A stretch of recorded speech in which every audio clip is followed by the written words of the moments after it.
नवे नवे आरती म्हणावी लागते. जय देवी जय माझी बायको, तुझे सांगसेल ते ते मी ऐको. माझे भाऊ बन तुझे नौकर चाकर, तुझे भाऊ बन माझे देव ईश्वर. अशी आरतीच म्हणावी लागते. मला त्या विषयावर बोलायचं नाहीये. कथा संपल्यावर कोणी आरती लिहून मागू नका म्हणजे झालं. दुसरा जो क्रम आहे, भवानीला भगवान शंकर सांगतायत की ऐक भवानी, कुठली स्त्री विधवा होते, जी स्त्री आपल्या नवऱ्याला त्याचा नाव घेऊन सतत हाका मारते, ती स्त्री विधवा लवकर होते तारुण्यात. आता ह्या मताशी तुम्ही किती सहमत आहेत मला काही घेणं देणं नाही. मी पुराणातली गोष्ट सांगतोय. आतापर्यंत जेवढ्या इथे त्या ठिकाणी मध्यम वयोगटातल्या माता भगिनी बसलेल्या आहेत, मला तरी वाटतं एक सुद्धा म्हातारी आपल्या म्हाताऱ्याला नावाने आवाज पटतय का? काय म्हणायचे तुम्ही? आहो, ऐकलत का? बरोबर आहे ना? तुमच्याकडे काय म्हणतात? आहो, नाही तर मुलाच्या नावाने आवाज देतील. अहो, ऐकलत का सुमनचे पप्पा? इथपर्यंत ठीक आहे का? डायरेक्ट पक्या?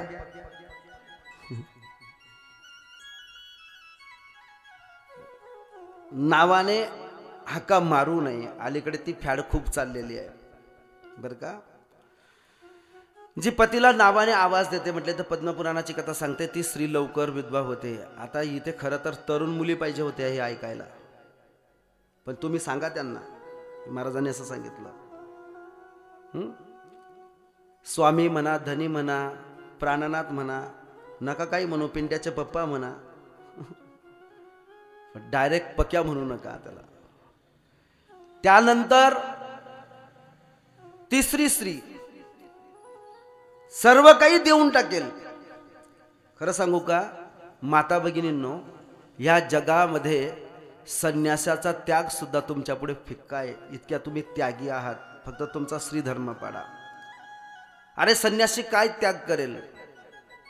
तुमचा त्याग सांगू.